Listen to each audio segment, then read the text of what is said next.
Child, let me tell you something I never thought I would say aloud. One night, I was sitting in the corner of this very house, quiet as a shadow, when I heard her voice, sharp, cold, cutting me deeper than any knife. Your aunt, my daughter-in-law, stood in the kitchen with your father. She thought I couldn't hear. But my ears, though old, still catch every whisper. She said, I don't want this useless old woman in my house anymore. She takes up space, she's slow, she's nothing but a burden. Do you know what it feels like, child, to give every breath, every bone, every year of your life to raise someone, and then to be called useless? It is like watching your own hands, the same hands that once built, washed, cooked, stitched, now dismissed as nothing but weight. I sat there, my heart pounding so loud I thought it would betray me. The air in the room grew heavy, pressing against my chest. My son didn't answer her right away. That silence hurt worse than her words. Because sometimes, silence means agreement. Sometimes silence means your child, the one you carried through storms and hunger, no longer remembers the price you paid for his life. I wanted to cry, but tears felt weak, and I had no weakness left to give. So I just gripped the arms of my old rocking chair, my nails pressing into the wood, leaving marks that are still there if you look close enough. That night I didn't sleep. I lay on my cot, staring at the ceiling, hearing echoes of their whispers, hearing her sighs of irritation whenever I shuffled too slowly, her mocking tone when she offered me scraps of bread as though I was some stray dog. My son's shadow haunted me more than hers. He had once promised as a boy, Mama, I'll take care of you when I grow up. But words are light, child. They float away unless anchored by love. The next morning, I woke before the sun. My body ached, but habit pushed me forward. I brewed coffee for them, though my hands trembled so much the spoon clinked against the cup. My daughter-in-law walked past me, not even looking at my face, as though I were invisible. My son sat at the table, silent again. I wanted to scream. I wanted to shout the truth, how I scrubbed floors until my fingers bled, how I walked miles with worn-out shoes to earn pennies for his schooling, how I went hungry so he could eat. But I didn't. I swallowed my voice, as I had swallowed so many sacrifices before. Later that day, when she thought I wasn't watching, I saw her eyes linger on the corner drawer near the wall. That old drawer has held more than spoons and napkins, child. It has held secrets. She didn't know it, but folded inside a handkerchief, resting in the dark, was the truth of this house. My truth. The papers with my name written in black ink, ink made from years of my sweat and tears. I touched that drawer when she wasn't looking. My heart told me not yet. Timing is everything. Sometimes silence is not weakness, but preparation. That night, when the house was asleep, I sat again in my rocking chair. The moonlight came through the thin curtains, painting silver lines across the floor. I looked at my hands, wrinkled, veins raised, skin paper thin, and I thought of the girl I once was. Strong. Determined. A girl who picked cotton under the burning sun, who stitched clothes by candlelight, who carried buckets of water heavier than her own body. That girl lived inside me still, though others refused to see her. As the clock ticked past midnight, I whispered to myself, they think I am weak. They think I am forgotten. But truth waits. Truth knocks. And child, do you know what happened the very next morning? A knock came at the door. Firm. Unignorable. Not the gentle knock of a neighbor, but a sound that rattled the walls. Fate itself had arrived, wearing shoes that echoed on the porch. I sat up straight in my chair. My daughter-in-law froze, her hand hovering above the knob. My son looked nervous, his brow lined with sweat. The knock came again. I pressed my palm against the armrest of the chair, steadying myself. Because I knew. Deep inside, I knew this was no ordinary knock. This was the sound of truth arriving to speak for me, louder than I ever could. But child, the rest of that story, what happened when that door opened, you will hear in time. For now, remember this, never let anyone convince you that you are useless. Sometimes the strongest people are the ones everyone has forgotten. The knock grew louder, child. 3 steady pounds against the door, each one echoing through the house like thunder. My daughter-in-law froze, her lips tight, her eyes darting nervously toward your father. He shifted in his chair, his hands fidgeting on the table, like a boy coach doing something wrong. I rose slowly from my rocking chair. My knees cracked, but I stood tall. I knew in my bones this was no ordinary visitor. The air itself seemed to hold its breath. Your father opened the door at last. Standing outside was Mr. Tanner, the landlord, or at least, that's what everyone thought he was. He was a tall man with a grey mustache, his shoulders squared, holding a leather folder under his arm. He had the kind of presence that makes a room fall silent without him saying a word. "Good morning," he said. His voice was calm but heavy. "We need to talk about this house." My daughter-in-law's face went pale. She forced a smile, pretending to be polite. "Oh, yes, come in, Mr. Tanner. Please have a seat." She fussed around, pulling out chairs or pouring water into glasses with shaking hands. But I could see the greed flicker in her eyes. She thought he was here to confirm the house was hers soon. Mr. Tanner opened his folder slowly. Papers rustled. He looked at my son, then at me, and finally at her. "I've been asked to clear up a matter of ownership." That word, the ownership, hung in the room like smoke. My daughter-in-law straightened her back, already preparing to claim what she thought was hers. She didn't know what I had hidden away all these years. I sat down at the edge of the table, folding my hands in my lap. My heart raced, but my face stayed calm. I had waited too long for this moment. Mr. Tanner pulled out a stack of documents, yellowed by time. "This house," he said, "was purchased many decades ago. Paid in full. No loans left hanging. And the deed," he tapped the top paper, "belongs to Mrs. Eleanor Hayes." Silence. You could hear the clock ticking on the wall. My daughter-in-law blinked fast. "Excuse me. That can't be right. She's just an old woman. My husband has been paying the bills for years." Mr. Tanner looked at her, his face firm but kind. "Mom, paying bills does not make you the owner. The deed is the law. And the law says this home belongs to Eleanor. It always has." Child, I will never forget the look on her face. Her cheeks flushed red, her lips parted in shock. She turned to your father as though he could change the truth with one word. But he sat still, staring at his hands. I leaned forward, my voice steady. "I worked for this house. Every board, every nail, every brick, I earned with my own 2 hands. While you slept in soft beds, I was out in the fields, scrubbing, stitching, bending my back so my children could have a roof that was truly ours. You may call me useless, but these walls know the truth." Tears stung my eyes, but I didn't let them fall. "Not yet."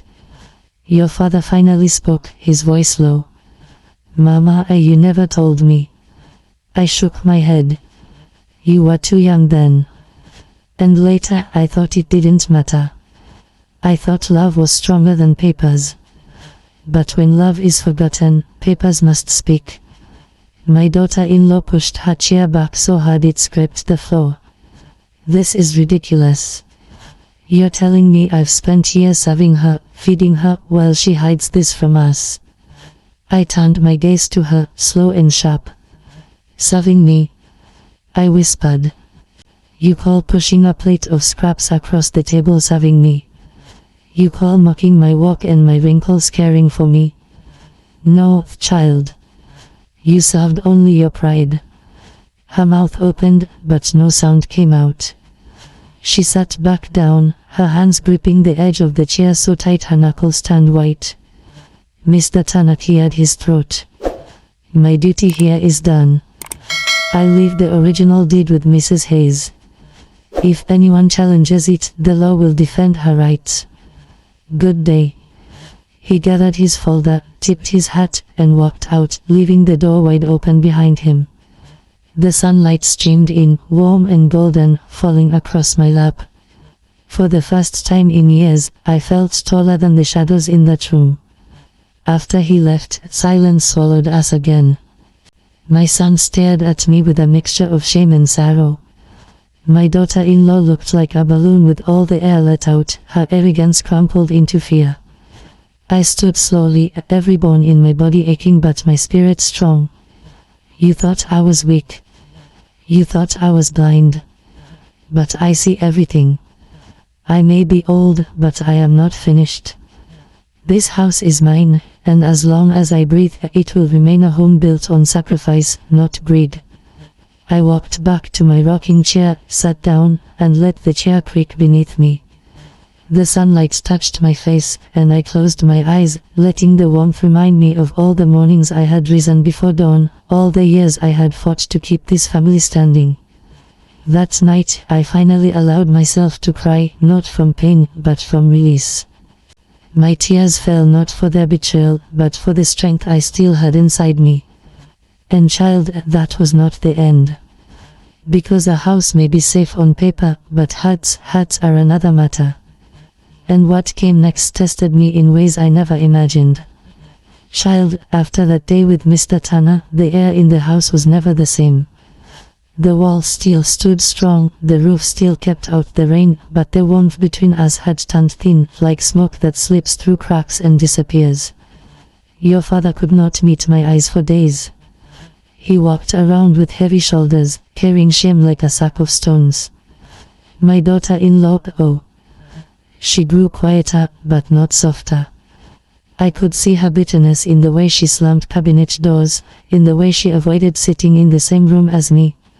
She had been defeated, yes, but not changed. And I felt both strong and tired. Strong because I had proven my worth. Tired because I knew battles of the heart are harder than battles of the law. One evening, I sat outside on the porch, the sun bleeding orange across the sky, painting everything with fire. I thought about my younger days, about the first time I stepped into this house with your grandfather. We had nothing, just hope and calloused hands. We made a home out of wood and prayers. And now, here I was, fighting to keep it from my own blood. That night I asked myself a question I had never dared before: what is the value of a home if the hearts inside it no longer feel like family? I didn't have an answer, child. Not then. Weeks passed. Some mornings, I'd hear your father arguing with his wife in the kitchen, their voices sharp like broken glass. Other mornings, the silence was heavier than any words. I learned to move quietly, to sit with my memories, to find comfort in the rhythm of my rocking chair. But then, life has a way of surprising you. One morning, I woke up to the sound of laughter in the yard. Children's laughter. Pure, bright, untainted. I opened the window, and there you were, so small, running barefoot in the grass, chasing butterflies with your little hands stretched wide. Your voice carried through the air like music. For the first time in months, I smiled without effort.